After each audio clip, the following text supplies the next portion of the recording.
All right. Well, I hope you guys are having I hope you're getting your shopping done. All right. All of the people that are writing into the show right now and telling me that you're all done with your Christmas shopping, I'm not done. So I don't want to hear from you anymore. Okay. You can only write in if you're going to make me feel like I'm succeeding at this thing. And so, first of all, there's a lot of cards now that are adorning the walls here at Firmly Planted Family. From you guys, thank you for sending us your Christmas cards. We love hearing from you this time of year and for supporting the work that the nonprofit organization is doing. Also, we are just thrilled to see so many of you signing up to study God's Word with me at Mom Strong International. We are going through the month of December studying the shalom of God, the peace of God. It really is a peace that passes understanding. And while the world is struggling with so many things right now, and I'm going to just bless you guys today by not reading the headlines, the world could be in crisis, but God's people don't need to be. We have access to the Prince of Peace in Jesus Christ. So if you guys want to learn more about what it means to walk in genuine peace, check it out at momstronginternational.com. I'm thrilled today to have back on the show one of my favorite people on the planet, and it's Connie Albers. You guys know Connie. She has been in my life for a long time, over a decade, and on this show for many times before. But she also has a wonderful podcast called Equipped to Be, and she's focusing there on biblical parenting, on education, culture, motherhood.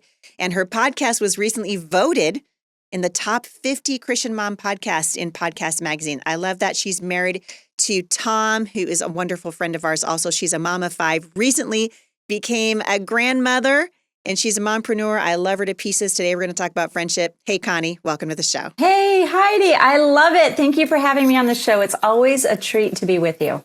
Well, I'm glad that you're here because we have so much in common. The more we are moving this life thing along, the grandkid thing, you're loving it, aren't you? Was I right about it? Yes. You know, you always said, hey, it's the best gig ever. And I have to say, everything you said is it. You just get to love them and cuddle them. And then, oh, well, we'll see you later. Bye-bye. And, you don't have to stay all night up with them. So, I'm loving it. My favorite thing I always tell, moms who are just getting ready to become grandmothers, I'm like, listen, don't start thinking about yourself as some, washed up old lady. Think of yourself like, hey, I'm going to get to snuggle and smell a newborn, all of the newborn and none of the night shift. It's amazing. I love that. That's so right. It's totally amazing. But it's fun to watch you moving through different seasons of life because, years ago when we met, we were both of us in very different places in our lives, and our friendship has just sailed right along. Both we're on opposite sides of the country. You're in Florida, of course, and I'm here, and I'm still here. I always tell people I'm still here in Washington, still here in Washington State. But you have, I think, a very unique gift as a person in that I've watched you with a lot of women. We know a lot of the same women. We travel in a lot of the same circles, and you are a genuine cheerleader. I'm doing your own thing, but you're just, I think, a rarity, particularly when it comes to navigating women in the blogosphere and in podcasting. Like me, you've written a book now, and you've been on Focus on the Family, so we know a lot of the same people. And I love your insight into friendship because I've watched you live it for so long, which is why I think this is a great topic. So let's jump into it because this is the time of year, right, when people do a lot of, we're reflecting. Christmas cards are going out, and there's a mom somewhere who's going down her Christmas card list, and there's a couple of friends she hasn't heard from in a few years, and she's feeling kind of wounded by it. Maybe she entered into motherhood before some of her other friends did, or she's just entering into a different season of life, and that friendship's not making that transition with her. Friendships can be wonderful, but they can also be painful, yeah? Oh, absolutely. I mean, you and I have both known that we've said something and we didn't mean to, but we accidentally offended somebody, or like you said with the Christmas card. I didn't send out Christmas cards. I haven't for a long time, mostly because I either didn't have the money for the stamps, believe it or not. I just didn't. And I had to think, okay, I've got to get these gifts for my family or send these Christmas cards. And I know they're important. And I just said, Lord, you're going to have to give me, help them understand that I do love people, even if I didn't send a Christmas card. But Heidi, we can get so offended by a remark, a glance, a look, a turned shoulder that we misunderstand. Yeah. Maybe something our kids do that offends someone, and they're just not going to talk to us anymore. And I love this topic about friendships because friendships are based on relationships, which are based on two things, trust and respect. Hmm. And it goes to back to the seasons of life. And it's Hmm. true, like when you have a lifelong friend, like I can think of just a few women in my life who have gone on this journey with me since before I was married that I'm still in contact with. And these are the women that I don't need to be in their lives every day or talking to them every day. But when they call me on the phone or when I run into them somewhere, we pick it up where we left off. Those friendships are rare and they're worth celebrating.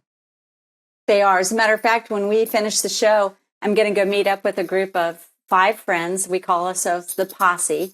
We've been friends for over 30 years, and we didn't parent exactly the same. Our husbands aren't the same, but we've been intentional in cultivating that friendships. There'll be years we went without talking.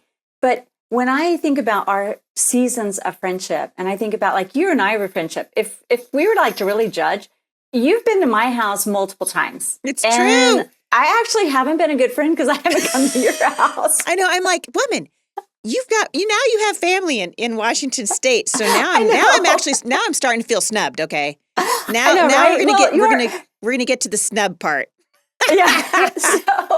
So I mean, we just have to be a couple of things, Heidi, that just keeps coming to mind. And we talk about this often in our same circles. It's just there's the kind of friend that comes along, and you were talking about me being a cheerleader. I'm a connector. I'm You a are. relator. I know that there is nothing someone's going to do that's going to thwart God's will in our life. I mean, they can try to throw your ladder, kick your legs out from under you, knock you off. And you were in the political world. You That's absolutely you literally just understand. described the political world. I'm pretty sure you just I did know, it. right? Like in a I think sentence. I'm like, so. oh, check. I mean, you're constantly, somebody's giving you a hug and you go, ooh, and you feel that knife. Yeah, right. And but if we're not careful, Heidi, we can be that friend and we Mm, can be that person that isn't really a friend. And what I love about us is we literally won't talk for a while, but then all of a sudden we'll see something on each other's Facebook or Instagram or somewhere. We'll see something and we could like it or heart it or yay for you.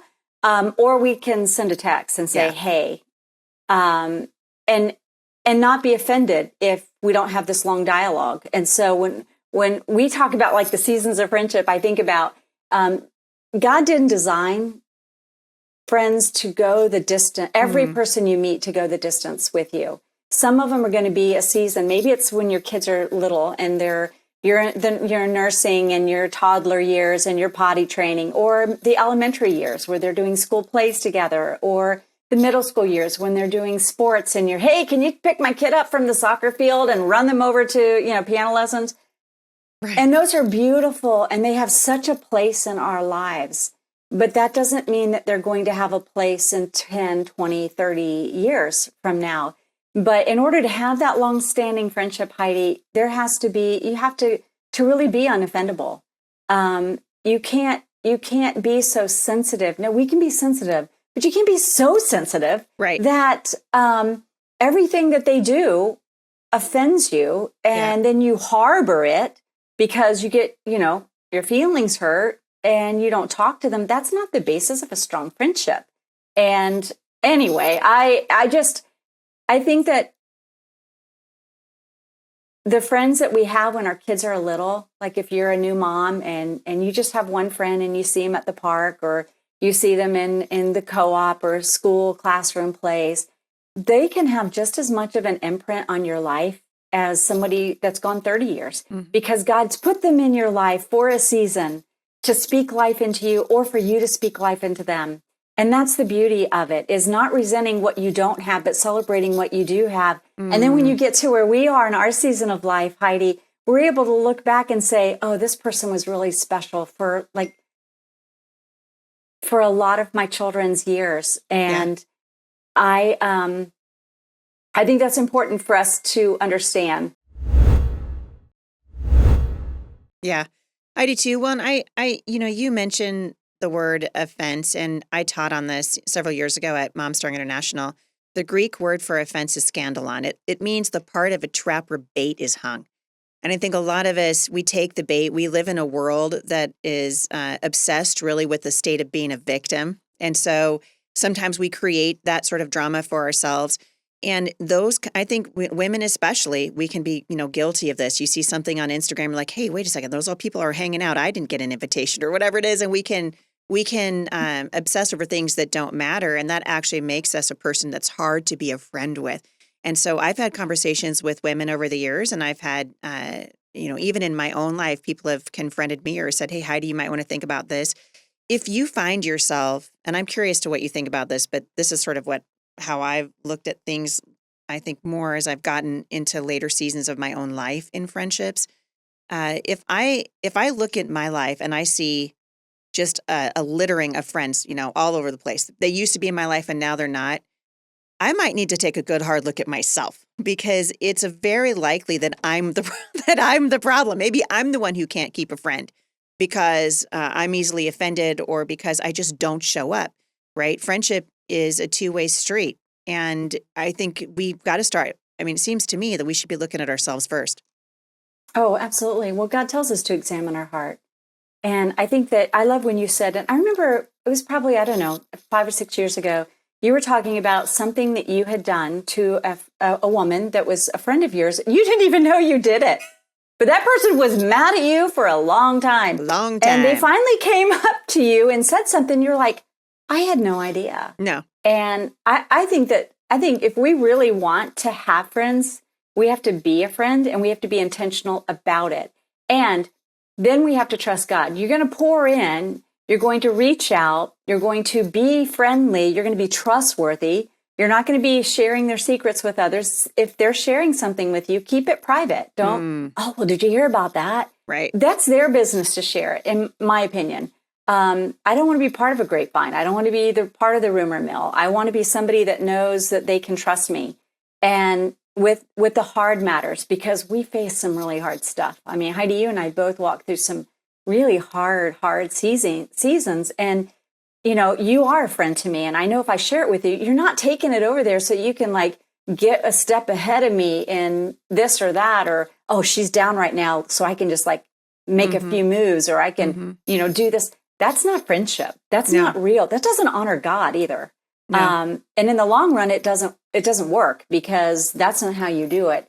That's not how you have a friend, or how you be a friend. But yeah, I can tell you there are many times I have probably unintentionally wounded somebody's spirit because of the way they perceive me, not the way that I am, but they just get a perception of me. Mm-hmm. Maybe the highlight reels are always too perfect, or, we're not real vulnerable, or we're not crying, or we're not, whatever it is that we're not doing. So we just have to know people, Heidi. And I just think about, there's some people who need to have friends that will sit with them, that will sit and they'll listen to them and they'll let them cry. They'll be like, oh, I totally understand. But then there's friends that'll be like, yes, I've heard you and I do understand. Now get up and get off the bench and get out there. Right? You have to have some friends that'll give you kind of like a kick in the pants, and you have to have friends that'll just hug you and coddle and just because you're healing maybe. Right. And then you have to have friends that are going to give you some sage advice. All of those go into the makings of a friendship, and it's like a little peppering of all of it. Yeah, it is. In my mind, you mentioned something, and I want to go back to, because I think it's so important.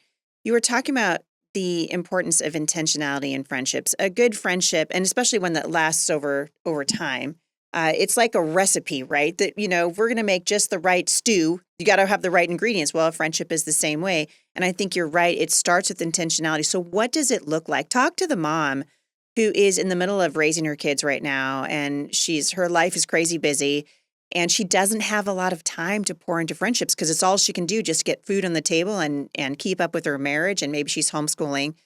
Talk to her. What does it look like for her to reach out and make friendships and be intentional about it in that season of her life? It depends on your personality. We both have a lot of children. Some of my children are really quick, and they'll just reach out to everybody. They'll be sitting nursing a baby and they'll be texting somebody, or that's their personality. And some of my kids are very inward. They're very shy. And so they won't reach out because fear of rejection. Well, what if this person really doesn't like me? Because I'm going to just say, friendships with women can be difficult. There's a lot of think? emotion. They can be hard. And so if you have if you are the mom and you're the kind that you're afraid to reach out, maybe it's fear of rejection, maybe it's you just don't even know how to do it. It just starts with a simple, hey, I'm just thinking about you. Send a text, send an email.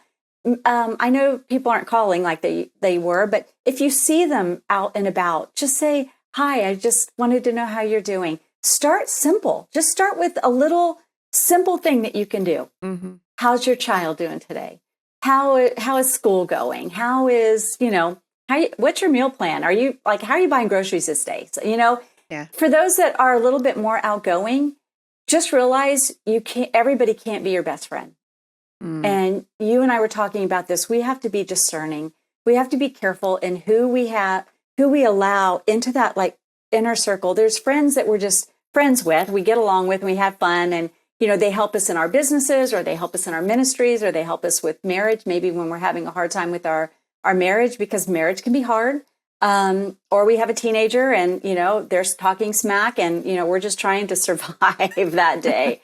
And you can tell I have 5. So, it's, you have a bunch. But Heidi, honestly, it's to that mom, just take the first step. Yeah. If you want a friend, it sounds so simple, but if you want a friend, you've got to be a friend. Mm-hmm. And if that friend that you reach out to is cold, don't write them off. Just maybe give them the benefit of the doubt that maybe they're drowning. Mm-hmm. Mm-hmm. And it's not that they don't care. It's that they're just trying to survive that moment.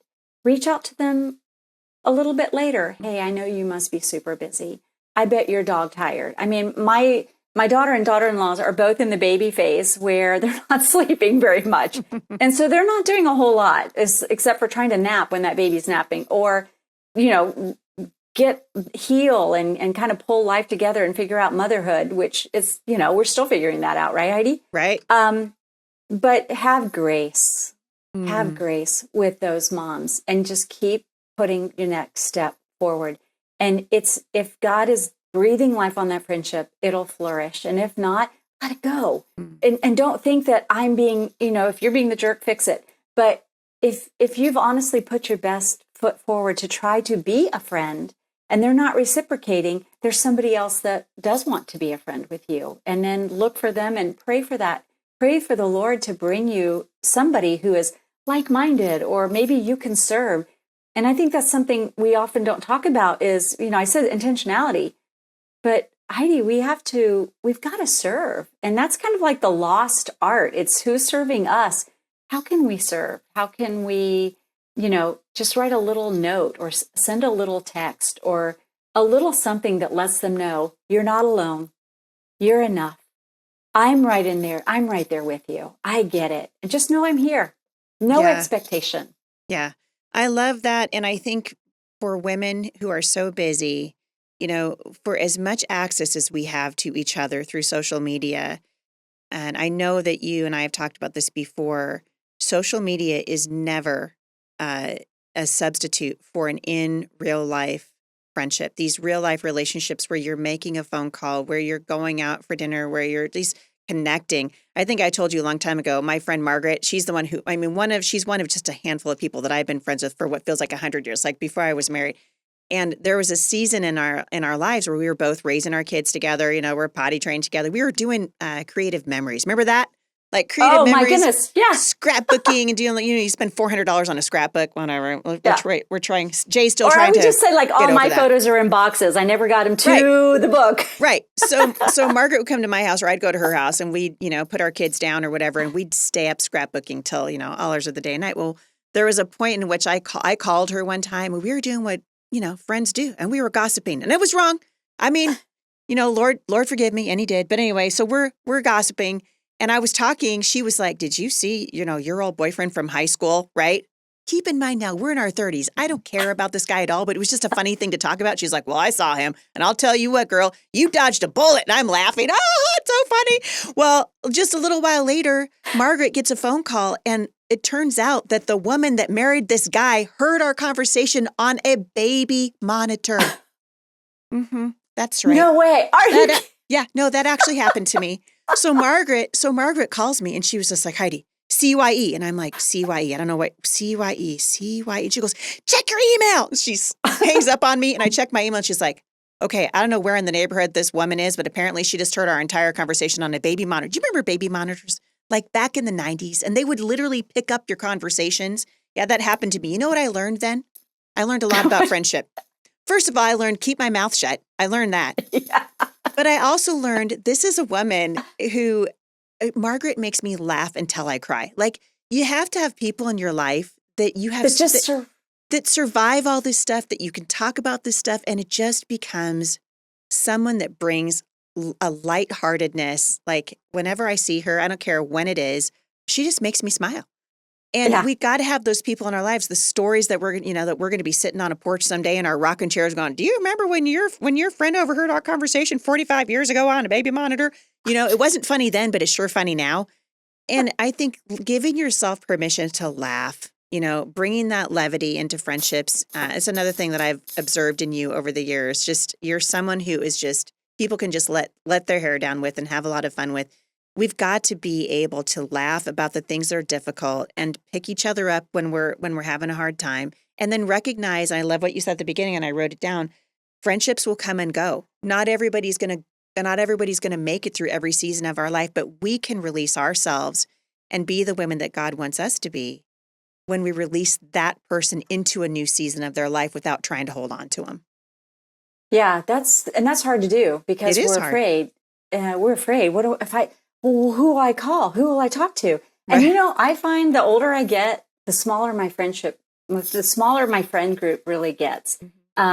Because when things really hard happen, those are the people that are there. They will show up. They'll pray for you, and they won't have to announce it. You don't have to post it on social media and 100,000 people, whatever, pray. Oh, praying for you. No, they just know, and they're praying for you, and that they are there. But I love it because when you said levity, I remember Ken Davis, who's a comedian. He's a great communicator. And one day he was saying, you have to learn to laugh at yourself or the world will laugh at you. It's so true.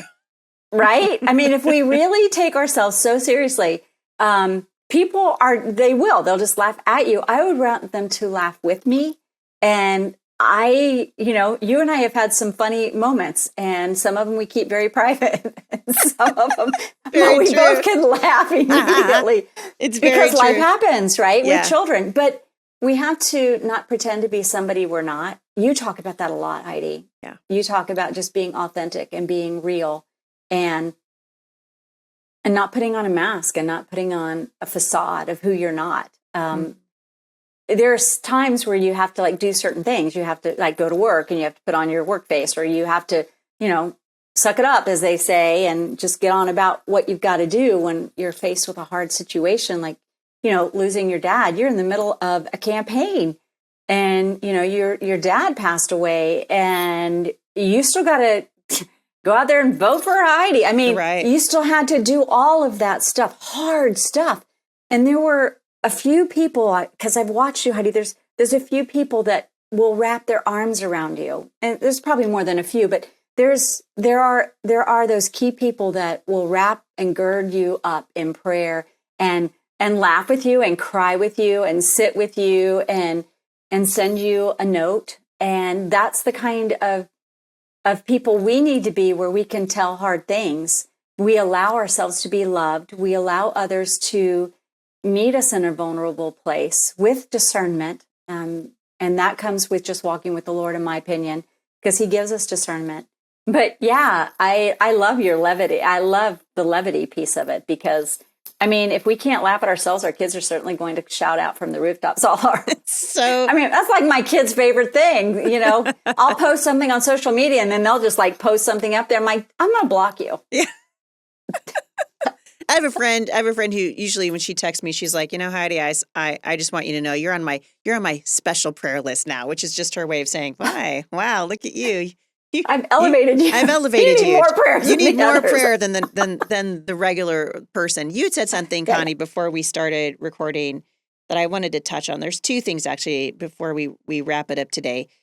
in a true friendship, you're able to hear a hard thing and you're able to say a hard thing. And I think because you know that the heart of that person is for you, that when someone comes to you and says, hey, maybe it's just me. I always tell people, if you're going to confront someone, do it with grace. Like maybe the way to do it is to go, maybe it's just, maybe I misunderstood this. Like I always like to start off, a hard conversation that way. And that way you give the listener an out. Or maybe no, you didn't misunderstand. I really did mean that. Or, but you have to be able, the friendships that survive, they have, first of all, I think they have very few moments like that. So if you're in a relationship with someone who's always pointing out your faults, not going to last. Or if you're the person who feels, I have to exhort you every day of your life, not going to last. But we have to be willing to hear it and say it. Yeah. Yeah, I agree. I'm going to say this, 2 things that I do. First, I ask permission. When a friend is venting, which don't we all need to vent sometimes? Just turn off your baby monitor. Turn off your computer and your cell phone. Go outside to a remote place because we know everything's listening to us. But I always, after someone's really like a friend called me the other day. This is just last night, and she says, "I just need to vent." And I'm like, "Go ahead." And she vented and we chatted and I said, do you want to know what I think? Is this like, you just need to vent so you can blow it off? Because I know you're going to land back with, I want to walk with the Lord. Or are you really needing like a thought or an input? And she would say, yeah, what do you, like what? And I said, maybe you should consider. And whenever I always say that, maybe you should consider this, or I invite you to consider this. Or perhaps this or this or this situation might be happening. It makes it easier for the person hearing it to actually think about it. And I'm not telling you this is what you have to do because I can't tell you what you have to do, but I can tell you what you might want to consider. And it's a softer way of pointing out maybe our own false thinkings, maybe our a belief system maybe that we have, let ourselves believe, or we've chewed on something, or the enemy has gotten in our ear and made us feel like we're horrible and we're awful and we're terrible mothers and we're terrible wives and, all of that. Yeah. Yeah. But a friend can say, I just want you to consider this. And the best friendships, you can't speak into someone's life that way unless you've earned that place too. And I think that's another really important point. Just like you would never take that kind of a harsh criticism from a stranger, we have to be very cognizant. Just because something comes into my mind, is this what God wants me to say? Am I supposed to go talk to this person, or am I supposed to take it to the Lord in prayer? I think more often than not, we're wise to take things to the Lord in prayer and not ever bring them up in the first place. I can think of so many things, and I've said this on my podcast before, things that I regret in my life. They're typically not actions, they're words I said. That in hindsight, I wish I could have, I wish I would have just kept my mouth shut. And I think we can learn a lot. The Bible says that a soft answer turns away wrath, but a harsh word stirs up anger. And how many times have we unnecessarily wounded someone when if we just would have been quiet, it would have worked itself out? Or maybe we don't need to be offended. Maybe we don't need to confront our friend and say, you don't send me flowers anymore, or whatever it is. Like, maybe we can just take it to the Lord and say, hey, Father, can help me be a better friend. Yeah. And then God softens our heart. Yeah. Just to kind of, you brought that up a little back a bit. I just still have, I'm sorry. I just thought of something that I thought was interesting. We aren't to be jealous of others, our friends' success. We're not to gloat in their failures. Right. We're not to compare ourselves to whatever God is doing in their life, because we have to remember that God is working in our lives at His time, not ours. And that for us as women, as friends, as a true friend, we need to just be locking arms, because life is just straight up hard and it's getting harder. Yes. And if we're like taking aim and taking our friends out, or the people that are maybe trying to rebuke us or trying to exhort us or encourage us or maybe even help us, then we end up standing alone and we wonder, oh, why am I all alone? Mm-hmm. Well, maybe it's because of, going back to what you said, maybe it's because of us, how we're reacting to the people around us. We're not receptive, or we're harsh and we're judgmental, and that has no place in a friendship. And we have to ask the Lord to identify it in us. We have to ask the Lord to cleanse us and confess it. And then we need to go to that friend sometimes and just say, I've been doing this and I am really sorry if I've hurt and wounded you. There's something magical about saying, I'm sorry. Will you please forgive me? I care about you. I want what's best for you. I want to see you. I want to see your children, grow up and be amazing. And I want to see your marriage flourish. And I want your ministry to grow. I mean, that just takes humbleness. Boy, it's something that's sorely lacking in the culture right now, that humility. And speaking of humility, I'm going to give you a chance to be the opposite of that right now, because you have a child who just earned an Emmy award. I did. And so I'm going to let Heidi. you got to brag on this son of yours. Oh my goodness. This is an encouragement to all you moms out there whose kids that are showing an interest in something. My son had an affinity for filmmaking and cinematography, and I saw it in middle school. And because we homeschooled, I just gave him a video camera and let him have at it. I lost friends, Heidi, because he would make these damsel in distress movies, and my daughter, who is an artist, made great ketchup blood, and so it would be everywhere. And people would thought for sure he was going to grow up and be Freddy like Krueger. this violent. Yeah. And I'm like, no, he's got to hone his skill. And so we just kept giving him those opportunities and encouraging him. And for all you moms out there that are wondering if I should, how to encourage your kids, just let them pursue that which they show interest in, and let them add skill and knowledge, and it becomes a strength. But Heidi, it was the most beautiful thing. Because it was just a couple nights ago, he was at the Emmy, and they did I have to brag on this piece. It's called Challenge Accepted. Yeah. It's about Faith Christina. She has Down syndrome, and she is a go-getter. She walks up to somebody that has Down syndrome, or to a parent that has just been told they're going to have a child with Down syndrome, and she says, congratulations, and not, I'm sorry. Yeah. Because she doesn't view it as something to be sorry. She is a child of God. She's to be celebrated. She has contributions to make to the world. And so my son and his team put together this story, and it's so compelling, and he won an Emmy for it. And it was just that moment where, as a mom, I couldn't quit saying, oh my gosh, this is so exciting. Yeah, right. They're sending you pictures of your kid holding an Emmy. Yeah. That's actually pretty impressive. And also an Emmy, goodness. like we said before the show, for something good, right? Yeah. Like in a world where there's all these terrible messaging and the entertainment industry is on its head, you've got a kid who's getting out there and he's using those skills to highlight what is good and things that are good. I have a niece with Down syndrome. Yes. And she's a light. She really is. She's joyful. She has a perspective on life that is so life-giving. Every room she walks into, she just lights it up. And I love that Tyler has been part of a team that has really brought these special people to the forefront, because they are lives to be celebrated. And if you look at the abortion statistics around the world, kids who are diagnosed with Down syndrome before they're born are routinely killed in utero. Mm-hmm. And the world is missing out on a very precious thing by not affirming and not celebrating kids who are born with Down syndrome. So I love that Tyler did this. Again, it's called Challenge Accepted, Story of Faith Christina. Connie Albers, you are a light as well. And I thank you for coming on and just talking about friendship. Where can people find you online? Because you have a podcast. Yes, you can listen to Equipped to Be wherever podcasts are played, wherever you listen. And you can find me at ConnieAlbers.com over on the website. Lots of the shows are housed there. And on social media, Connie Albers, just find me there. I'd love to connect. And Heidi, I love what you're doing. You know that I have. And here's the sign of a true friend, right? I have like your first mug. I got this in the mail, and I'm just like, kids, do not break this one.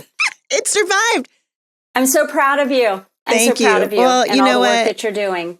Thank you. Well, I love you and just the support that you have given to literally hundreds of women. It's something I so admire about you. And you can speak to this topic from a place of real authenticity. So thank you for doing that. I love you, my friend. And let's talk again soon. Thank you, Heidi. For more information on Connie Albers, you can go to HeidiSt.John.com/podcast, and I'll link back to all of these things, including her son's Emmy award-winning documentary. You guys are going to love it.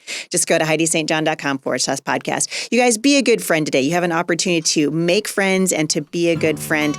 And if you're in a season where you're looking for a friend, just know that we're praying for you here at the podcast, and we know that God has good things for you ahead. Have a great day, everybody. Love your families well. And I'll see you back here again at the intersection of faith and culture.